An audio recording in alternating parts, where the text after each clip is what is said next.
Welcome to Cyborg 86. If your Jiabaile crawler's doing this, I've got a solution for you. And while I was working on it, I created another problem. So we'll fix that too. Before we get started, take a look though and make sure you're not confusing the original problem with this, where the rear axle doesn't spin, or with this problem, where the rear axle drive shaft slips. They're two different things, and this is the third one. I have a separate video showing how to fix these problems with the drive shaft. So here's the symptoms of the problem I was having. I'm able to drive this forward slowly, just fine. And I can drive it backwards just fine. Low speed or high speed in reverse, no problem. But when I drive it fast forward, I get that.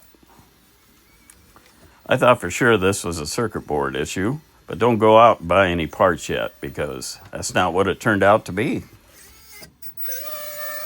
So I'm going to quickly show you how to tear this thing down, and then we'll get to the heart of the problem, or at least so I thought at first.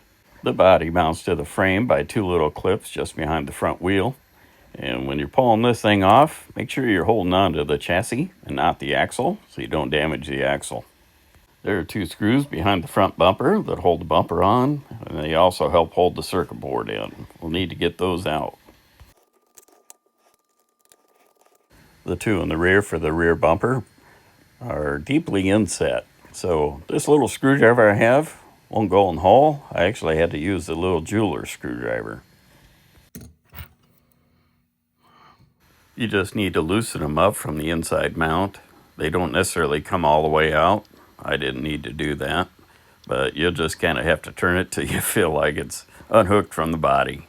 Yeah, it was a little guesswork.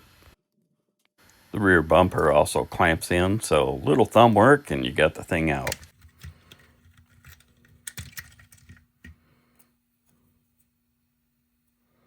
There's still little wires connected in there for the servo, the motor, and the battery.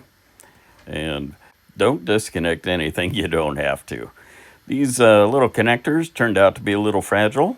I've worked on a lot of them, usually don't have any problems, but the last couple, they've just crumbled and fallen apart inside and made a little extra work. But I'll show you how to fix that. I'm not sure the best way to get these disconnected. I've tried just pulling wires, and I've tried here like using these tweezers, and I've broken them both ways now. So use your best judgment. Remember that I originally thought that the circuit board was probably the problem, so I swapped one in from a spare. You know, after I made that brushless rig, I had leftover spare, so I'm just going to swap it in there and see if that's the problem. If you ever do this, I'd recommend that you take the little nub that's on the connectors and just scrape it off. It fits nice and tight without that, and if you have to take it apart again, it'll be a lot easier.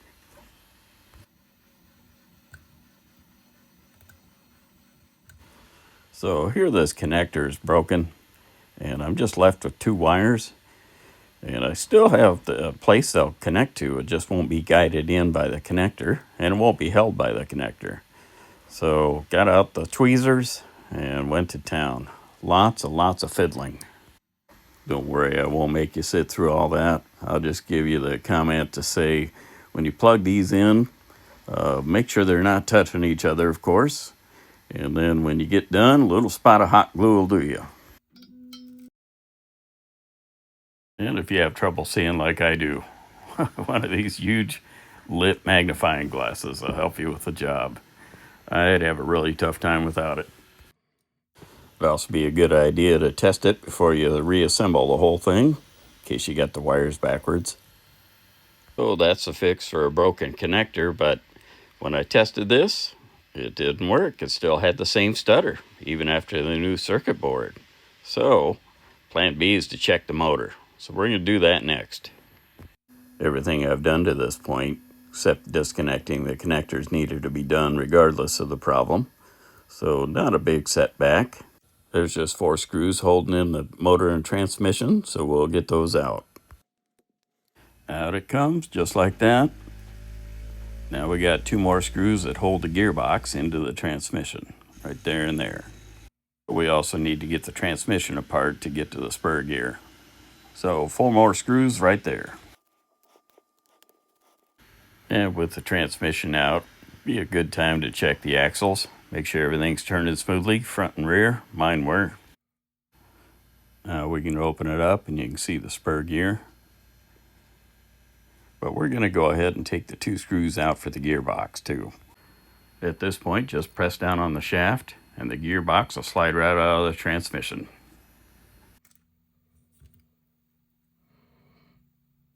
Now it's just reverse order, put it all back together.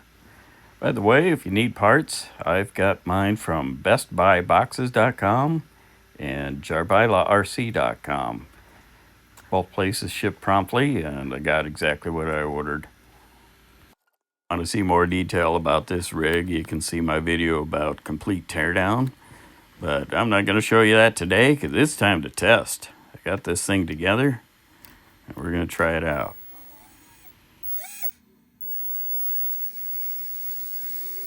You know, I really didn't expect it to be the motor that was the problem. Really thought the problem would exist in both directions if it was the motor, but reverse was just fine. Now, maybe it could be a bad wire or something, but I couldn't see anything. Anyway, now both forward and reverse are fine. Working as good as new. I'm going to keep this naughty motor. Might be able to steal some gears or something off of it someday.